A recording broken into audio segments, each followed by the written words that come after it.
नमस्कार दर्शकों, जेके प्राइम में आपका स्वागत है। मैं हूं विनोद कुमार। दर्शकों, कल ही लावेपुरा जो श्रीनगर डिस्ट्रिक्ट के बाहरी इलाके में आता है, वहां पर सीआरपीएफ के गश्ती दल पर हमला किया गया था।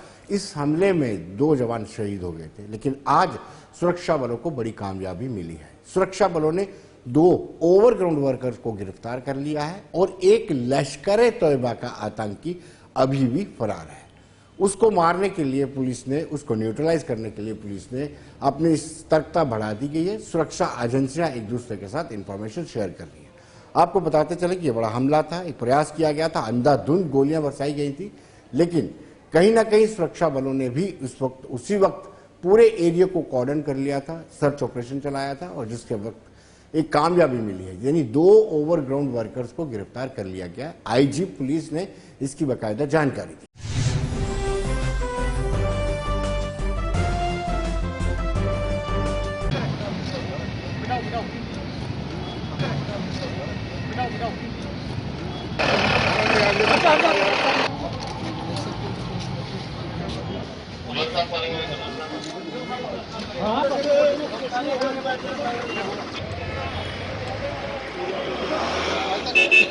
फ्रेंड्स, कल जो बहुत ही दुखदपूर्ण टेरर इंसिडेंट हुआ है, हम लोग को बहुत दुख है, जिसमें हमारे 2 साथी शहीद हुए हैं और जो 2 जख्मी हुए।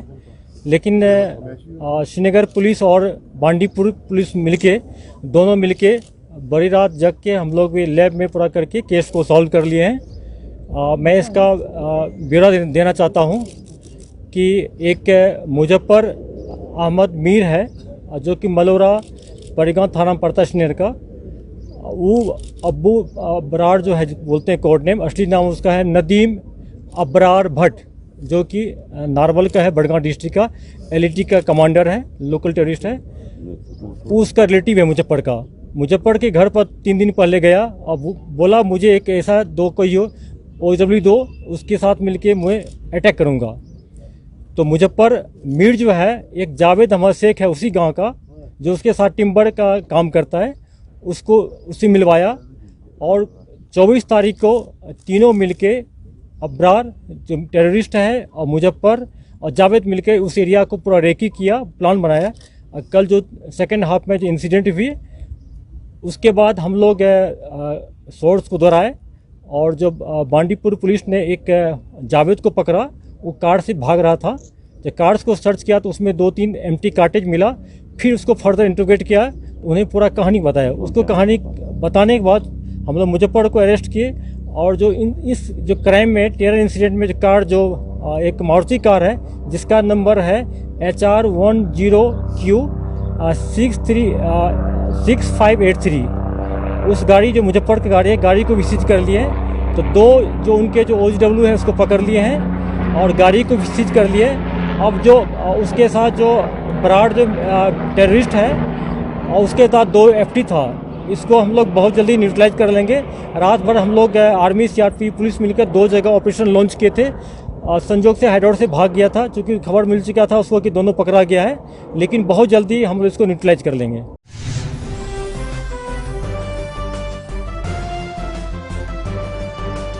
दर्शकों, अब हम देखें कि जम्मू कश्मीर यूटी, या यूं कहिए कि तब वो रियासत थी, मार्च 31, 2019 तक जम्मू कश्मीर राज्य में 79,105 करोड़ रुपए की उधारी है, जिसको हम फिजिकल लायबिलिटी कहते हैं। आपको बताएं कि 79,150 करोड़ रुपए की, 105 करोड़ रुपए की देनदारी आज भी सरकार पर है। सरकार क्या, जम्मू कश्मीर की आवाम पर है, यानी जम्मू कश्मीर का प्रत्येक नागरिक उधार से दबा हुआ है। लेकिन कुछ अर्थशास्त्री इसको बेटर ढंग से लेते हैं और कुछ अर्थशास्त्रियों का कहना है कि लायबिलिटी तो लायबिलिटी होती है, चाहे छोटा काम हो या बड़ा काम हो।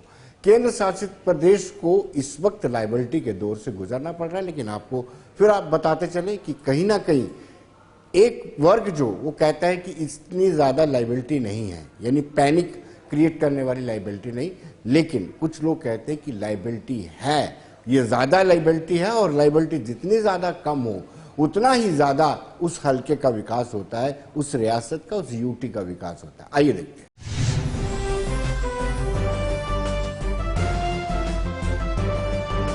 देखिए, ये जो आंकड़े आए हैं ये चौंकाने वाले आंकड़े नहीं हैं, क्योंकि अगर आप रियासत को देखते हैं कि हमारी रियासत जो सरकारी खर्च जो होता है उसकी आमदनी हमेशा सरकारी खर्च से काफी कम हुआ है।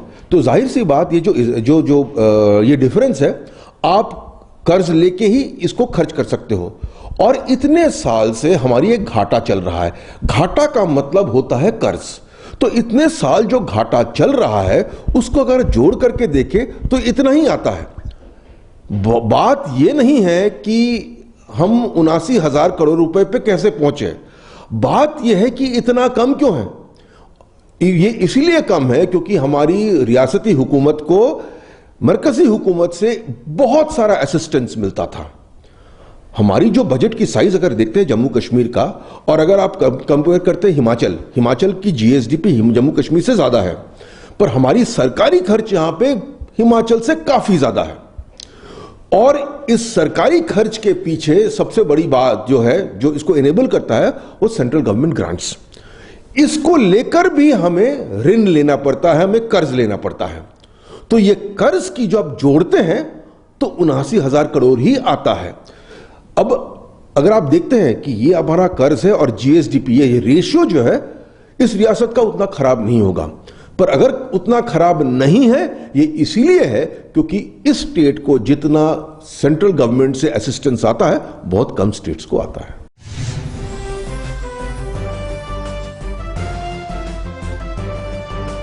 दर्शकों, कुछ अर्थशास्त्रियों का यह भी मानना है कि जो बजट में पैसा लैप्स होता है वो पैसा लैप्स नहीं होना चाहिए। उस लैप से जो फिजिकल लाइबिलिटीज है उसको पूरा किया जाना चाहिए।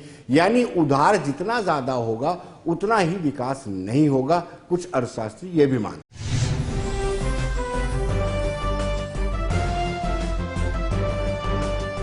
मैं ये मानता हूं कि एक तो हमारे जो स्टेट के ऑन रिसोर्सेज थे, इनकम जनरेटिंग हमारे एसेट्स थे, जैसे हमारी कॉरपोरेशंस हैं, फाइनेंस कॉरपोरेशन, ट्रांसपोर्ट कॉरपोरेशंस, और दूसरे हमारे जो रियल एस्टेट एसेट्स हैं with in the state and outside state, जैसे मेट्रोपॉलिटन सिटीज़ में, दिल्ली में, मुंबई में, चंडीगढ़ में हमारे एसेट्स हैं। इनको हमने मतलब हैं तो कहने में ये इनकम जनरेटिंग हैं, लेकिन इनमें से हमें इनकम नहीं आ रही है, क्योंकि हमने इनको कभी प्रॉफिट मेकिंग कि ये भी प्रॉफिट बन सकता है, ये मानसिकता ये बन गई है कि ये तो लॉस में ही चल रहे हैं। जैसे फॉर एग्जांपल आपको मैं एग्जांपल दूं, J&K state road transport corporations. J&K state road transport corporation ये लॉस पे चले, ये तो इसकी कोई समझ नहीं आती है। जबकि आपके प्राइवेट जो ट्रांसपोर्टर्स हैं उनकी अगर आप ग्रोथ देखें over the period of time, वो इतना अमीर हो गए हैं आज, जिसकी किसी की अगर एक कोई बस थी 4 साल के बाद उसकी 3-4 बसें हो जाती हैं। तो हमारी जो जेके एसआरटीसी जो है इसकी ये लॉस पे क्यों चल रही है, ये भी एक समझने की बात है, क्योंकि हमने इसको प्रोफेशनली मैनेज किया ही नहीं है। आप हरियाणा रोडवेज देखिए, अब बाकी जगहों पे देखिए, जो मेट्रोपॉलिटन सिटीज़ हैं वहाँ की जो कॉरपोरेशन की बसेस हैं उनको देखिए आप, कितनी अच्छी कंडीशंस में हैं और प्रॉफिट मेकिंग भी हैं।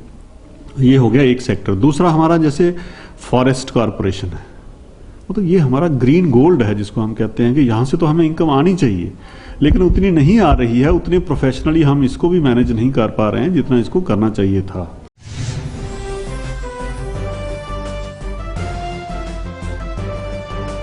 दर्शकों, कुछ अर्थशास्त्रियों का यह भी मानना है कि हमारा जो पेंशन या जो कहिए सैलरी कंपोनेंट है या फिर इंटरेस्ट कंपोनेंट है, वो इतना ज्यादा है कि जिसके चलते उधार या लायबिलिटीज लगातार बढ़ती जा रही है। उनका यह कहना है कि 25% जो बजट का कुल हिस्सा होता है वो सैलरी में जाता है, 8% पेंशन में जाता है और 7% वो जो इंटरेस्ट रेट हम पे करते हैं, जो उधार हमने दिया होता है, उस इंटरेस्ट कंपोनेंट के लिए जाता है। अगर इन पर अंकुश लगाया जाए तो लायबिलिटी, जो फिजिकल लायबिलिटी है, उसको कम किया जा सकता है।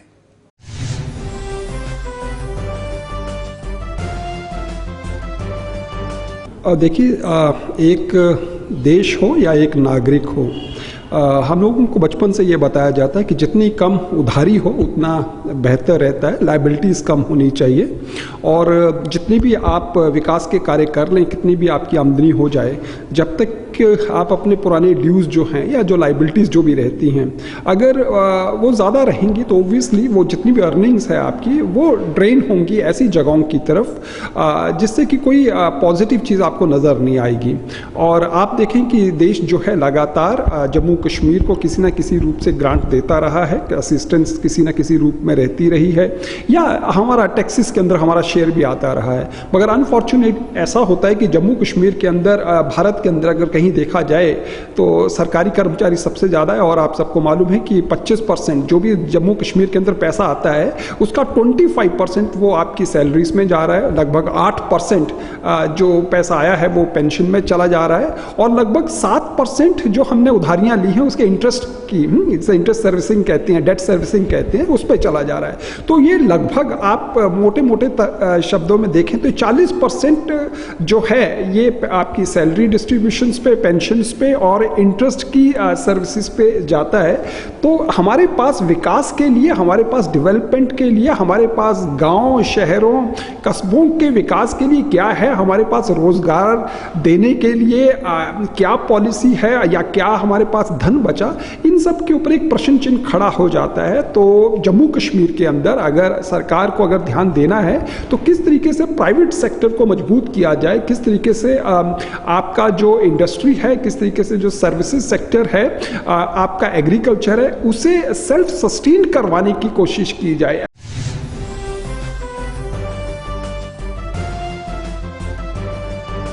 कुछ ने जोर दिया है कि रेवेन्यू जनरेशन होनी चाहिए। रेवेन्यू जनरेशन नहीं होने के कारण भी ये लाइबिलिटी बढ़ती जा रही है। कॉरपोरेशन पूरी तरह से निष्क्रिय है, घाटे पे चल रही है। उन सभी कॉरपोरेशंस को मुनाफे पे लाया जाना चाहिए। जो एसेट्स जम्मू कश्मीर के बाहर पड़े हुए हैं, उन एसेट्स का भी इस्तेमाल होना चाहिए।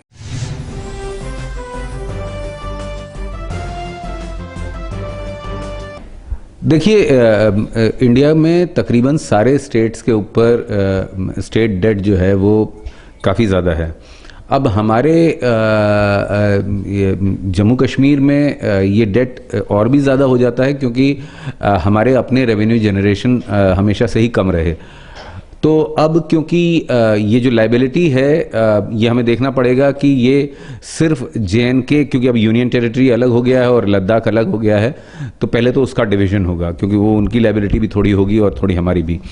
और उसके बाद मैं ये बताता हूँ कि जो इस लाइबिलिटी से हमें ज़्यादा डरने की भी ज़रूरत नहीं है क्योंकि नॉर्मली स्टेट गवर्नमेंट्स जो हैं वो उसे कैरी फॉरवर्ड करती हैं।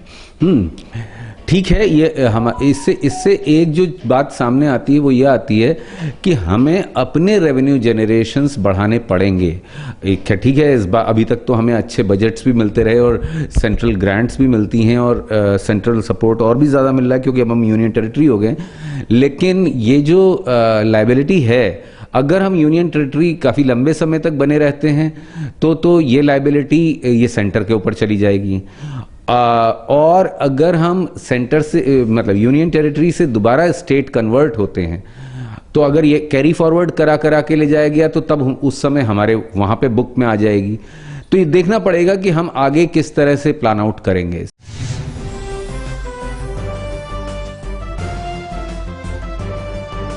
दर्शकों, कॉरपोरेशन इन दिनों सुर्खियों में है। कॉरपोरेशन की जनरल बॉडी की मीटिंग 9 अप्रैल को होने जा रही है और आपको बताते चले एक नया फरमान कॉरपोरेशन की तरफ से जारी किया गया है।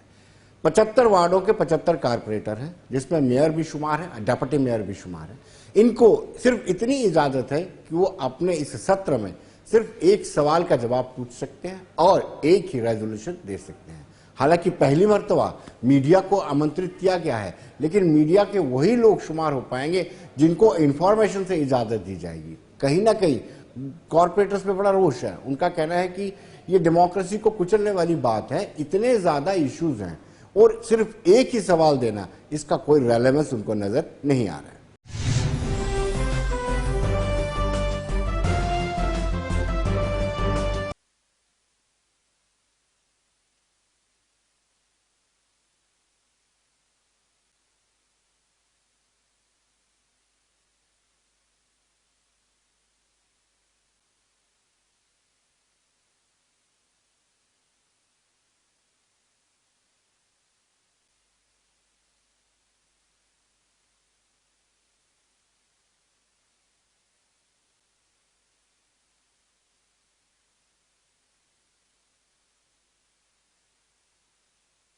देखिए, ये दुर्भाग्यपूर्ण है। यहाँ पे हम जनप्रतिनिधि हैं, यहाँ पे नंबर ऑफ प्रॉब्लम्स हैं और स्टेट में नंबर ऑफ डिपार्टमेंट्स हैं, और यहाँ पे एक रेजोल्यूशन रखना और एक सवाल रखना, ये कहीं ना कहीं ये दर्शाता है कि जनता के साथ भेदभाव हो रहा है। जबकि जम्मू कश्मीर में इस समय ना विधानसभा है ना विधान परिषद है, तो जितना है सिस्टम वो सारा का सारा मुझे लगता है कि निर्भर करता है कॉरपोरेशन पे और पंचायत पे। स्मार्ट सिटी जम्मू के अंदर आ गई है, अभी डेवलप हो रहा है, यहाँ पे डेवलपमेंट होगी। किसने करनी है डेवलपमेंट? जनप्रतिनिधियों को कॉन्फिडेंस में कौन लेगा? जब हाउस ही नहीं लगेगा, हाउस में चर्चा ही नहीं होगी। पार्लियामेंट है, 15-15 दिन सेशन चलता है, असेंबली है, 15-15 दिन सेशन चलता है, पर ये कॉरपोरेशन को क्यों सीमित रखा हुआ है कि 11 बजे नेशनल एंथम होगा, 11:15 बजे मीटिंग शुरू होगी, उससे पहले रेजोल्यूशन पढ़े जाएंगे, 2 बजे लंच होगा, उसके बाद क्वेश्चन आवर्स हैं, फिर 0 आवर्स भी है। सब इस बार तो मैं शुक्रिया अदा करता हूँ अपने मेयर साहब का कि जिन्होंने कम से कम हमारी बात सुनी। और मीडिया अलाउड है, visitor are not allowed, but media and print, electronic and print media allowed है वहाँ पे।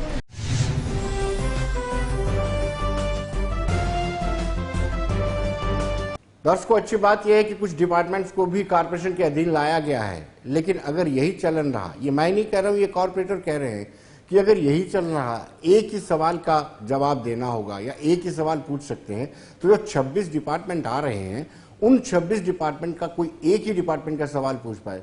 उनका कहना है कि कहीं ना कहीं इसमें दोबारा से पुनर्विचार करना चाहिए। अभी 1 अप्रैल तक सवाल देने की तिथि है, सरकार को, कॉर्पोरेशन को दोबारा इस पर विचार करना चाहिए।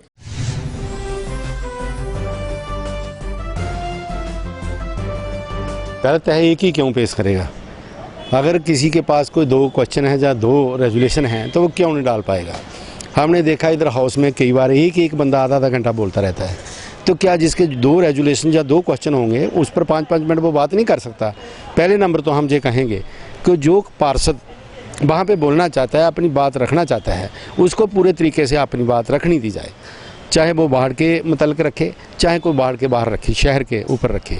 तो ये जो एक वाला जो उन्होंने अभी किया है ये गलत है, खुले देने चाहिए। हम पहले भी पार्षद थे, हम तो जितने मर्जी रेजुलेशन देते थे और उनका जवाब भी आता था, कुछ पास होते थे। पहले नंबर तो जो हम रेजुलेशन डालते हैं उनका कोई असर ही कोई नहीं, जहाँ पास कर देते हैं और इम्प्लीमेंट ही नहीं होते। इम्प्लीमेंट बहुत चीज़ें होती हैं यहाँ, मैं एक बात कहूँ, इम्प्लीमेंट बहुत चीज़ें होती हैं जो हम पास नहीं करते, ऊपर से थोपी जाती हैं। दिल्ली से कोई आर्डर आ जाएगा, उस तरीके से काम करेंगे, जबकि हमारे एक्ट के मुताबिक जो कॉरपोरेशन हमारी है, जो फैसला वो करे उसको लागू करना चाहिए, लेकिन ऐसा यहाँ पे नहीं हो रहा है। मैं तो इसकी घोर निंदा करूँगी, क्योंकि अगर मैं वार्ड्स की बात करूँ तो जितने भी हमारे 75 कॉरपोरेटर्स अपने अपने इलाकों से जीत के आए हैं। आप हमें छोड़िए, आप एक आम लोगों के पास चले जाइए, आप रैंडमली उनको इंटरव्यू करिए तो आपको बताएंगे, वो आपको बताएंगे कि हमारे ड्रेनेज के भी इश्यूज़ हैं, हमारे पार्क्स के भी इश्यूज़ हैं, हमारी स्ट्रीट लाइट की भी इश्यूज़ हैं, हमारे स्ट्रे एनिमल्स के भी इश्यूज़ हैं, हमारे एनक्रोचमेंट्स और एनफोर्समेंट के भी इश्यूज़ हैं। तो आप बताएं, आप लोगों से पूछें, क्या वो ये जस्टिफाई कर सकते हैं अपनी इस बात को कि एक क्वेश्चन और एक रेजोल्यूशन? तो मुझे लगता है कि ये तो सिर्फ एक देखिए जैसे कि ये सिर्फ एक निकालना है कि भाई चलो हमने हाउस लगाया और एक ताकि पार्षद शोर ना मचाएं तो हमने हाउस लगाया, कंडक्ट किया, उसको हो ना हो तो बस निकाल दो, ऐसा हो रहा है, वो ट्रिकोलॉजी वाला काम हो रहा है। तो ऐसा नहीं होना चाहिए, ढंग से हाउस चलना चाहिए, विद प्रॉपर प्लानिंग चलना चाहिए। सबसे पहले मैं आपको बताऊं, जब हाउस लगता है तो भेड़ बकरियों की तरह सब चिल्लाते हैं, उसमें मैं भी एक हूँ, हम सब चिल्लाते हैं क्योंकि आवाज़ सुनी नहीं जाती। तो एक प्रॉपर सिस्टम होना चाहिए। पहले तो जो हमने आज तक 2.5 सालों में ऑब्जर्व किया है, जितने भी हमारे, वैसे तो संविधान जो हमारा जम्मू म्यूनसिपल कॉर्पोरेशन एक्ट वो कहता है कि 1 महीने में there has to be 1 meeting, general house meeting every month, वो तो होती नहीं। अगर अभी जैसे इस बार फर्स्ट टाइम 2.5 सालों में पहली बार ऐसा हो रहा है कि पिछले महीने मीटिंग हुई थी, अगले महीने फिर से मीटिंग आ रही है। इनको पता है कि 75 कॉर्पोरेटर्स के रेजोल्यूशंस, क्वेश्चंस और डिस्कशंस एक दिन में कभी पूरी नहीं होती। तो पहले से भैया 2.5 साल से आप देखते आ रहे हो, पहले ही ऐसे प्लान करो कि उसको 2 या 3 दिन में डिवाइड कर लो। एक टाइमली आप उसको स्टार्ट करो, टाइमली खत्म करो और ढंग से सबकी सुनो।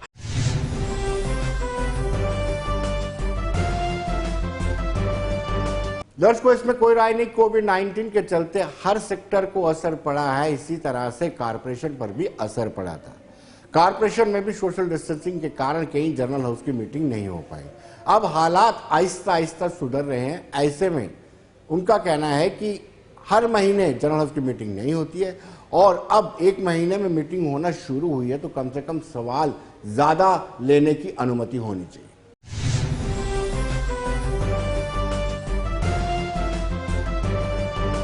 और जब से ये कॉरपोरेशन बनी है, मैं शुरू में एक रेजुलेशन डाला कि जब रेजुलेशन पास होता है उसके ऊपर बिल्कुल इम्प्लीमेंट होनी चाहिए। लेकिन सवाल ये है कि इस बार जो है जनरल हाउस लगने जा रहा है, वहाँ पे एक कारपोरेटर, एक सवाल, एक रेगुलेशन, इसको किस तरह से जायज़ समझते हैं? ये बिल्कुल गलत है। जबकि 6-7 महीने के बाद अगर एक हाउस लगता है तो उसमें एक क्वेश्चन और एक रेजुलेशन से बात नहीं बनती है। जब शुरू में जब कॉरपोरेशन बनी तो 3 रेजुलेशन और 3 क्वेश्चन लिए जाते थे, लेकिन उसके बाद आज 8 महीने के बाद यानी कि पिछली जो है हाउस की मीटिंग लगी, लेकिन एक रेजुलेशन और एक क्वेश्चन पास किया गया। वही आप आज बता रहे हो कि अभी मेरे पास लेटर नहीं पहुंचा, आप भी बता रहे हो कि एक रेजुलेशन और एक क्वेश्चन रखा है। इसके साथ हम लोगों को क्या प्रोवाइड करेंगे? जबकि बहुत से मसले हैं, बहुत सी बातें हैं जो जम्मू म्यूनसिपल कॉरपोरेशन के अंदर होनी हैं, लेकिन हम ऐसा कुछ भी नहीं कर पा रहे हैं।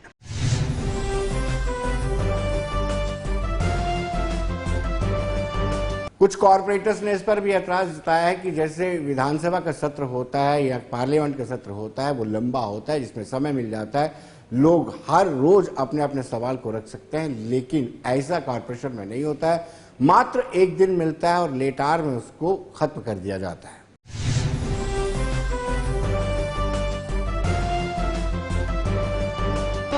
नमस्कार, Amit Gupta, corporator ward number 19। देखिए, ये हाउस चलाने का मकसद नहीं चल रहा। ये हाउस खाली एक दिखावा है, आई वॉश है। देखिए, अगर कॉर्पोरेटर के वार्ड के काफ़ी मुद्दे होते हैं, सिर्फ एक क्वेश्चन डालने से मुद्दा ख़त्म नहीं होगा। हम 2.5 साल हो गए बने हुए, ऐसा कौन सा प्रस्ताव पास कर दिया जो जम्मू के हित में हो? सिर्फ नाम ही चेंज हो रहे हैं, मोहल्ले के, गलियों के, रोड के नाम ही चेंज कर रहे हैं ना। मेन जम्मू के हित की बात, जम्मू की लोगों की बात, ऐसा मसला बताइए जो लाखों आम जनता के, जम्मू के 75 वार्डों के लिए फ़ायदेमंद चीज़ हो। ऐसा कोई तो हो ही नहीं रहा। ये हाउस लगाने का मतलब है आई वॉश। सिर्फ एक ही कॉर्पोरेटर सिर्फ एक ही क्वेश्चन डाले। इतना बड़ा वार्ड नंबर 19 है, मेरे काफ़ी सारे मुद्दे हैं, वो कैसे बोलेंगे? जम्मू म्यूनसिपल कॉर्पोरेशन के मुद्दे हैं जो धांधली मची हुई है, हम उसके बारे में चर्चा करने चाहते हैं, मगर वो चर्चा होती नहीं है, तो कैसे चलेगा? जम्मू की जनता को समझना पड़ेगा आपके साथ कौन है, दुख में कौन है, सुख में कौन है। नए टैक्स आ जाते हैं, नए प्रॉपर्टी टैक्स लगाने लगे थे। अगर इंडिपेंडेंट कॉर्पोरेटर प्रोटेस्ट नहीं करते, कांग्रेस के कॉर्पोरेटर प्रोटेस्ट नहीं करते, तो ये प्रॉपर्टी टैक्स लग जाता। तो क्या मकसद है हाउस लगाने का? हम जो 75 कॉर्पोरेटर बने हैं, जनता की सेवा के लिए बने हैं।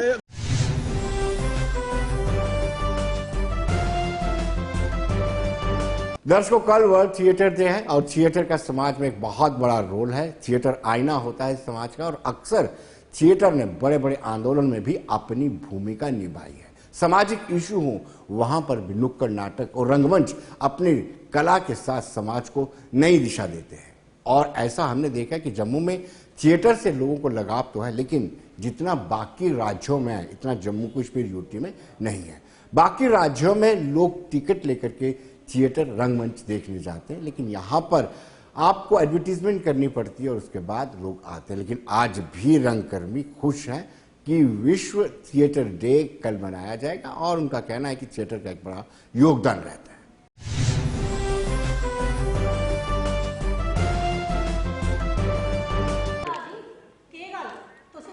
बाहर करना थोड़ा ठीक है। केस ना जी, बैठे बिठाए दे मसीबत के पानी पोग कोई 50,000 रुपया खर्चा होना ऑपरेशन पर। हाँ आओ, गरीब आदमी ने पैसे कुत्तू दिया, ओ जेड़ा दुध थोड़ा कर देना ना, तुस ओदे चा पैसे कट ले। नहीं 50,000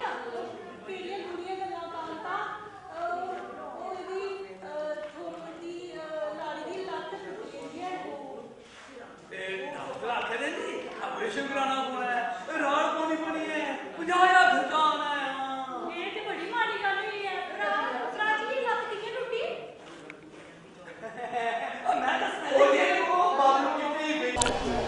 देखिए, जो वर्ल्ड थिएटर डे मनाया जा रहा है, ये शुरुआत हमारी एक फोक कला से हुई है।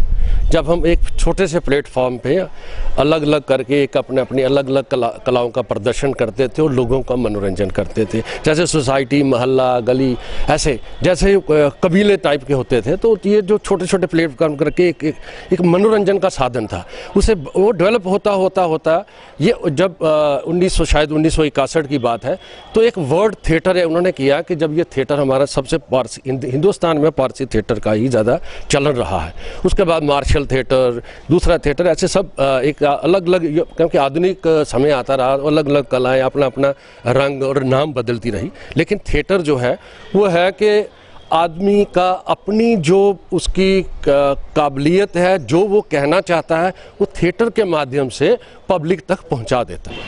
देखें जी, पहले तो सब कुछ लोगों को, हमारी यूटी के लोगों को, जम्मू कश्मीर के और अंतर्राष्ट्रीय स्तर पे लोगों को, सबको वर्ल्ड थिएटर डे की बहुत बहुत हार्दिक बधाई हो। और चलो, रंगमंच के लिए भी एक दिन है, फादर डे है, डॉटर डे है, एक वर्ल्ड थिएटर डे भी है, तो बहुत अच्छा है। और हर साल कोई ना कोई मैसेज सर्कुलेट होता है। इस साल का जो वर्ल्ड थिएटर डे के लिए मैसेज सर्कुलेट हुआ है वो हेलेन मिरेन है, जो कि एक टेलीविज़न की, फिल्म की और रंगमंच की अदाकारा हैं, और उनका मैसेज अब सर्कुलेट हो चुका है। और उनका टोटल कहना यही है कि ग्रास रूट पे काम किया जाना चाहिए, ग्रास रूट पे होना चाहिए। और जो कि आज अगर देखा जाए, जो थिएटर वो कोविड की वजह से थोड़ा सा पीछे रह नहीं गया, मतलब थोड़ा सा टूटा, लेकिन उस दौरान में एक नई चीज़ की उपलब्धि हुई, एक नई चीज़ आई, वो था वर्चुअल थिएटर, वर्चुअल टॉक्स हुई। उस पर कई लोगों ने बहुत से सेमिनार्स हुए जिसमें वर्चुअल पे बातचीत होती रही, तो कुछ ना कुछ थिएटर देता रहता है। लेकिन हम कोविड-19 को मद्देनज़र रखते हुए, उसका ध्यान रखते हुए, इस साल जो नया थिएटर हो तो यही ख्वाहिश करते हैं कि अच्छा थिएटर हो, पनपता थिएटर हो।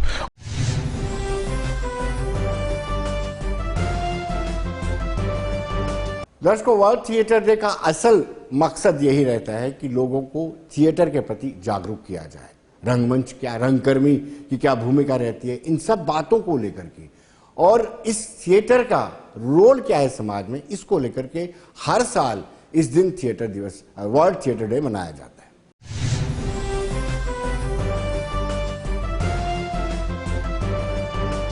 विशेष दिन पे रंगमंच हो या उस दिन को ही विश्व रंगमंच का नाम दे दिया गया है, ये अच्छी बात है। चलो, इसी बहाने उस पर्टिकुलर दिन पे कुछ ना कुछ गतिविधि हो जाती है। अदरवाइज़ भारत में रंगमंच जो है वो सदियों से चला आ रहा है। नाट्यशास्त्र लिखे गए हैं और पारसी थिएटर या रामायण, महाभारत ये कई वर्षों से मंचित हो रहे हैं, और रासलीलाएँ हमारे यहाँ सदियों से मंचित होती आ रही हैं। तो रंगमंच भारतीयों के लिए कोई नई चीज़ नहीं है। ज़रूरी नहीं कि शेक्सपियर का नाटक हो तो तभी वर्ल्ड थिएटर मनाया जा सकता है। हमारी हर शैली में, हमारी हर विधा में, इवन हरण की बात करेंगे, जात्र की बात करेंगे, उसमें भी नाट्य है। नाट्य हमारे हर पहलू में, हर अंग में, हर भारतीय जो है वो रंगकर्मी है। वो अपनी अपनी उसकी रंगभूमि जो है वो थिएटर के बजाय कहीं और हो सकती है, लेकिन है हर आदमी रंगकर्मी। तो ठीक है, एक ऑर्गेनाइज्ड तरीके से कुछ चीज़ें होती हैं। जैसे थिएटर की बात करें तो थिएटर जो है हमें टीम वर्क से काम करने का जज्बा पैदा करता है। रंगमंच जो हम आधे घंटे का शो देखते हैं या घंटे का शो देखते हैं, वो एक आदमी का काम नहीं होता, उसके पीछे बहुत सी शक्तियाँ होती हैं। परिवार जैसा माहौल होता है। भगवान राम को अगर मर्यादा पुरुषोत्तम कहा गया तो सबसे पहले उनकी मर्यादा का पालन जो है वो भरत, शत्रुघ्न, लक्ष्मण जैसे योद्धाओं ने किया। उन्होंने उनको माना, उसके बाद जाके दुनिया ने उनको स्वीकारा कि हाँ, भगवान राम जो हैं वो मर्यादा पुरुषोत्तम है। तो किसी भी चीज़ की जो शुरुआत है वो घर से होती है। जब घर से शुरुआत होगी, अच्छी शुरुआत होगी। अब रंगमंच होता है, थिएटर पे जो आदमी बैठे होते हैं, जो कलाकार बैठे होते हैं, वो एक से एक निपुण होता है, एक से एक किसी न किसी क्षेत्र का विशेषज्ञ होता है। थिएटर में आप म्यूज़िक भी देखते हैं, आप वहाँ ध्वनि नियंत्रण भी देखते हैं, वहाँ लाइटिंग भी देखते हैं, वहाँ ढोलकी बजाने वाला भी देखते हैं, वहाँ नाचने वाला भी देखते हैं, और कोई एक हॉल को प्रबंधन करने वाला भी देखते हैं। मैनेजमेंट स्टेज के ऊपर भी आप देखते हैं, 1 मिनट में सीन चेंज हो गया, वो कैसे चेंज हो जाता है। कोई एक पावर जो है कलेक्टिवली जो एफर्ट्स करते हैं वो जाके फिर आप तक पहुंचता है, वो रंगमंच होता है। तो रंगमंच जो है वो जीवन जीने की कला है। हमें एक संदेश मिलता है। जो थिएटर का डायरेक्टर होता है वो एक इशारे से हमें सब कुछ करवा देता है। तो इसी तरह जैसे हम डायरेक्टर को मान्यता देते हैं और एक पूरा काम तरीके से कर लेते हैं, इसी तरह अगर हम घर परिवार में भी अपने बुज़ुर्गों को, अपने जो घर का मुखिया है उसका आदर सम्मान करें, तो अपने आप घर में भी जो है वो अच्छे तरीके से चीज़ें शो होंगी, अच्छे तरीके से चीज़ें हमारी सामने आएंगी। तो रंगमंच हर व्यक्ति के जीवन में है, इसे जीने की ज़रूरत है।